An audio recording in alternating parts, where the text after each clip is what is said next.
They called him crazy. They said no normal boy would live like this. But every morning, before the sun touched the sky, he was already awake, training. In a quiet village of Japan, a thin boy stood alone with a wooden sword in his hands. The air was cold. His breath moved like smoke. His arms were tired, but he did not stop. Again, and again, and again. This boy was Miyamoto Musashi. Other children were still sleeping. Some would later play in the fields. Some would laugh by the river. Musashi chose a different path. He chose pain. He chose effort. He chose discipline. Each morning began the same way. He woke up before everyone else. The floor beneath him was hard. There was no comfort, no warmth. He washed his face with cold water. He picked up his wooden sword. And then the training started. Strike, step, breathe. Strike, step, breathe. He practiced one move hundreds of times. His hand became rough. His arms burned. Sometimes his legs shook, but he did not complain. He did not look around to see who was watching. He only looked forward. People in the village noticed him. Old men shook their heads. Women whispered behind doors. Children pointed and laughed. "That boy is strange," they said. "He will break himself," someone said. "No one needs this much training," another laughed. Musashi heard these words. He felt them, but he did not stop. Inside him was a quiet fire. He did not train to impress others. He trained because he was afraid of weakness. He trained because he wanted control over his body, and later, his mind. One day, a local fighter passed through the village. He watched Musashi train for a long time. The fighter smiled, not kindly. "Why do you train like this?" he asked. "You are only a child." Musashi did not answer. He lifted his sword and continued. The fighter laughed and walked away. "Crazy," he said. But Musashi stayed. Days turned into weeks. Weeks into months. Seasons changed. Cold mornings became hot afternoons. Rain fell. Wind cut the skin. Still, Musashi trained. He trained when he was tired. He trained when he was sick. He trained when his body begged him to rest. Sometimes, late at night, he sat alone. His hands hurt. His stomach was empty. Doubt tried to enter his mind. "Why am I doing this?" the thought came. But then another thought followed.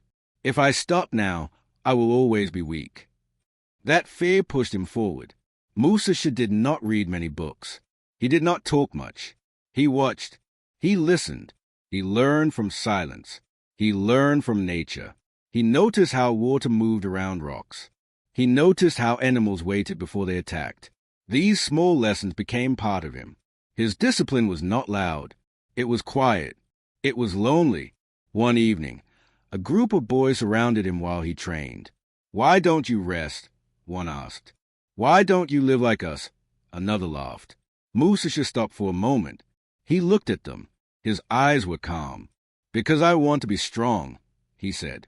The boys laughed again and left. Musashi lifted his sword. Strike, step, breathe. As years passed, his body changed. He became faster. His movement became clean and sharp. His eyes became focused. People still did not understand him. They only saw a strange young man who lived without comfort. They did not see the battle happening inside him every day. Discipline was his enemy and his friend. It hurt him. It shaped him.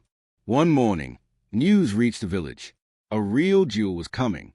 A skilled swordsman was looking for challengers. Many young men were excited. They talked loudly. They trained harder than usual. Musashi heard the news and felt his heart slow down. This was it. Not a practice. Not imagination. A real fight. That night, Musashi did not sleep. He sat quietly, holding his sword. He remembered every cold morning. Every laugh from others. Every time he chose training over comfort. He stood up before dawn and walked alone toward the place where fighters gathered. People saw him and whispered, "Him! That strange one. He will lose." Musashi did not react. He stepped forward. The boy they called crazy was about to face the world, and nothing would ever be the same. People thought the fight would break him. Instead, it made him stricter, harder, more disciplined than ever before. The duel ended, but Musashi did not celebrate. Others talked. Others smiled. Others told stories about courage and luck. Musashi walked away alone. His heart was calm. His mind was clear. He did not feel proud. He felt focused. That day, something changed inside him. He realized one truth. Talent is nothing without control. From that moment, Musashi created rules for his life. Not normal rules. Hard rules. Rules that most people would never accept. He decided to live like a warrior even when no one was watching. He slept on the floor. He ate simple food, sometimes very little. He avoided comfort. He woke before sunrise, every day, without excuse. People noticed a change. They already thought he was strange. Now they were sure. He is hurting himself, they said. No human can live like this, others whispered. But Musashi did not argue. Each morning followed the same pattern. He washed his face with cold water. He stood still and breathed slowly. He picked up his sword. Not fast, not angry, calm. He trained his body first. Footwork, balance, strikes. Then he trained his mind. Patience, silence, control. If his body felt weak, he trained. If his mind felt tired, he trained. He believed weakness must be faced, not avoided. Sometimes, rain fell hard. Mud covered the ground. Musashi trained anyway. His feet slipped. His clothes were heavy. Still, he continued. Sometimes, his stomach was empty. Hunger made his vision blur. Still, he continued. Discipline was no longer something he did. Discipline became who he was.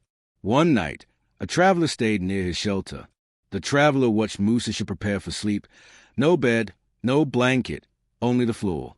Why do you live like this? The traveler asked. Life is already hard. Musashi answered softly, because the fight will be harder. The traveler did not understand. Most people did not. Musashi began walking alone for long distances. He wanted to separate himself from noise and comfort. On these walks, he observed everything. Trees bending in the wind, birds waiting before flight, water changing shape but never stopping. He learned without books. He learned without teachers. Silence became his teacher. With time, his discipline made him different. His eyes saw more. His reactions became faster. His movements wasted nothing. But the cost was heavy. Friends slowly disappeared. People avoided him. Some mocked him openly. Crazy Musashi, they called him. He heard the name and accepted it. Because while they laughed, he prepared. One day, Musashi entered a small town where fighters gathered. He watched quietly. He did not speak. He did not boast. Others laughed at his simple clothes and rough appearance. This one looks weak, someone said. Musashi remained silent. A challenge was announced. No rules. No mercy. Only skill. Musashi stepped forward. The crowd reacted with surprise. Some laughed. Some felt uneasy. The fight was short. Very short. One clean movement. One perfect strike. Silence. The crowd stopped laughing. Musashi bowed and walked away. That night, alone again, Musashi did not feel joy. He felt confirmation. His rules worked. But he knew this was only the beginning. Discipline sharpens the body, but it also isolates the soul. Late that night, doubt returned. How long can I live like this? The thought came. He closed his eyes. As long as it takes, he answered himself. The next morning, before sunrise, he stood again with his sword. Strike, step, breathe. Strike, step, breathe. He was no longer training to win fights. He was training to master himself. And soon, the world would push back harder than ever before. They did not fear him yet. They thought his wins were luck. They believed the next fight would end him. Musashi's name slowly moved from town to town. Some spoke it with laughter, some with doubt, some with anger. He fights strange, they said. He breaks tradition, others complained. But one thing was clear. He kept winning. Musashi continued to travel alone. He carried little. No heavy armor. No fine clothes. Only his sword and his discipline. In each town, strong fighters waited. Men who trained for years. Men who believed they were the best. They looked at Musashi and smiled. This one is easy, they thought. Before every duel, Musashi arrived early. He watched the ground. He watched the wind. He listened to the sounds around him. Others stretched their bodies. Musashi prepared his mind. The first duel in the new town drew a large crowd. The opponent was tall and confident. His stance was perfect. His sword was famous. People whispered, "Musashi will lose today." The duel began. The opponent attacked fast and strong. Musashi did not rush. He stepped back, waited, then moved. One sudden strike. The fight ended. Silence fell over the crowd. The winner was clear. Some clapped. Others stayed in shock. Musashi bowed and left. But the winds did not stop. Another town. Another challenger. Another victory. Some fights were long and tense. Some ended in a heartbeat. But all followed the same pattern.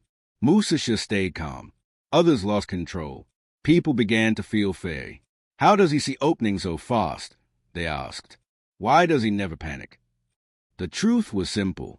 While others trained to attack, Musashi trained to observe. He noticed breathing. He noticed balance. He noticed hesitation. His strange discipline sharpened his eyes. But fame brought danger. Some fighters no longer wanted fair duels. They wanted revenge. They wanted his name destroyed. In one place, Musashi faced multiple opponents who planned together. They hoped numbers would break him. Musashi stood alone, calm, focused. The attack came from different sides. Musashi moved without wasted motion. Strike, turn, step, strike. The ground grew quiet. When it ended, the crowd did not cheer. They feared him. Rumors spread. He is not normal. He does not fight like a man. He fights like nature itself. Musashi heard these words and felt nothing. He did not fight for praise. He fought to test himself. At night, alone again, he cleaned his sword. His body carried scars. His mind stayed still. Yet a question returned again and again. If I keep winning, what will this make me? The path ahead felt darker. Stronger enemies waited. Enemies with power, students, and pride. Musashi understood one thing. Each victory pulled him closer to a final test. A fight that would demand more than strength, more than discipline. It would demand complete control. As he walked into the next town, people stepped aside. They no longer laughed. They watched in silence. The man they once called crazy was becoming something else. Something dangerous. Something unstoppable. He had defeated many men. But the hardest enemy was still inside him. Musashi walked alone more than ever before. Towns and villages knew his name, and fighters feared it. His fame grew, but so did the distractions. He despised noise, for noise clouded the mind. He believed a true warrior must be empty inside, empty of fear, pride, and anger. Only then could he see clearly and act decisively. Before each duel, while others shouted, flexed, or tried to intimidate, Musashi would stand still, calm, focused. He slowed his breathing, inhaled and exhaled deliberately, and listened not just with his ears but with his whole body. Every subtle shift, every twitch in his opponent's stance, every hint of hesitation or impatience spoke volumes. These small signs gave him all he needed to anticipate moves and respond flawlessly. Many fighters relied solely on strength or speed. But Musashi had learned early that the mind commands a sword. A shaky mind produces weak hands. A panicked mind produces mistakes. Musashi's discipline had forged his mind to remain calm, even when death was near. This inner control became his most formidable weapon. One evening, he faced a cool and renowned opponent, a man who delighted in defeating and humiliating others. The crowd expected violence and blood. The opponent tried to unsettle Musashi with insults and aggressive movements. But Musashi did not react. He observed. He waited. The duel began, and the opponent attacked with ferocity. Musashi flowed with emotion, sidestepping and parrying effortlessly. Each movement was precise, measured, and almost serene. One clean strike ended the fight, and the crowd gasped. Musashi bowed, feeling nothing but clarity. Later that night, sitting beside a quiet river under the moonlight, Musashi contemplated the battle.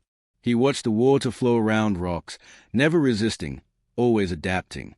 This became a lesson. Do not meet force with force. Do not meet anger with anger. Flow. Adapt. Survive. The way of water had become his philosophy. Musashi began to record his thoughts in a simple notebook. He wrote down principles for strategy, combat, and life. He advised observing details others overlooked, staying calm in the face of danger, and training daily, even when fatigued. These lessons, simple yet profound, shaped not just his fighting style but his approach to life. He realized that mastery is not only about defeating others but mastering oneself. Yet this mental path was lonely. Silence weighed heavily, and doubts occasionally crept in. He saw families laughing together, friends sharing stories, while he remained distant. Discipline had protected him and made him strong, but it had also isolated him. Occasionally, young warriors sought him out, eager for guidance. He would test their resolve, asking if they were ready to suffer for mastery. Many left, only a few stayed. Those who persisted learned that strength comes not from desire alone but from relentless discipline and focus. As Musashi aged, his body bore the scars of countless duels. His joints ached, his muscles stiffened, but his mind sharpened further. He developed a profound understanding of timing, distance, and the psychology of combat. He knew that winning often began before swords even met, by observing, waiting, and manipulating perception. Opponents frequently battled their own fear before facing him, their mistakes playing into his hands. Yet, one question haunted him. If his mind is his greatest weapon, what happens if it ever fails? This thought drove him deeper into meditation, training, and self-discipline. More silence, more control, more focus, preparing him for challenges that would require not just skill but complete mastery of self. Musashi's journey had taught him that true strength is a combination of body and mind, but ultimately, the mind guides all action. Each duel, each victory, each lesson reinforced this truth. His calm, adaptive, and observant mind had become invincible, forming the foundation of his legendary status. As he approached the next great duel, Musashi felt the weight of expectation and legend, yet his breathing remained calm, and his mind stayed clear. He knew the battle ahead was not merely with an opponent but with destiny itself. His discipline, mental focus, and clarity of thought would be tested like never before, and only by remaining fully in control of his mind could he hope to prevail. They called him crazy until the end. But history does not remember comfort. It remembers discipline. Musashi was no longer young. His body carried the weight of many battles. His hands were rough. His back ached in the cold. Scars covered his skin like silent memories. Yet his eyes were calm, calmer than ever before. He had fought many duels. He had defeated many strong men. But now, he asked himself a deeper question. What remains when the fighting ends? Musashi understood something most never realize. Victory fades. Fame fades. Only understanding remains. So he stepped away from endless combat, not because he was afraid, but because he had mastered it. He chose silence over applause. He chose teaching over killing. Musashi began to travel less and think more. He spent long hours alone, writing, reflecting, and observing the world. He wrote about discipline, about strategy, about life. He believed the same rules of combat applied to everything. If your mind is weak, your life will be weak. If your mind is calm, your life will be strong. He lived simply until the end. No wealth, no luxury, only purpose. People still did not fully understand him. Some still called him strange. Some still called him extreme. But young warriors came from far away to hear his words. Musashi did not promise them victory. He promised them truth. Train every day, he taught. Accept pain. Observe more than you speak. Do not chase comfort. These lessons were not easy. Many left. A few stayed. Those few changed their lives. In his final days, Musashi sat alone again, just like the boy he once was. He remembered the cold mornings, the laughter of others, the word they used so often. Crazy. He smiled, because that word no longer mattered. His discipline had shaped him. It had cost him comfort. It had cost him connection. But it had given him freedom. Freedom from fear. Freedom from weakness. Freedom from regret. Musashi understood the final lesson. Discipline is not about punishment. It is about direction. It is choosing your path, even when no one understands it. The world remembers Miyamoto Musashi not because he lived an easy life, but because he lived a focused one. They called him crazy. History called him unstoppable. Final message to audience. You do not need to fight duels, but you fight battles every day. Against laziness, against fear, against distraction. Musashi's life asks one simple question. What are you willing to suffer for? If you found value in this story, subscribe to At Present's Purpose. Because discipline is not born. It is built, one hard day at a time.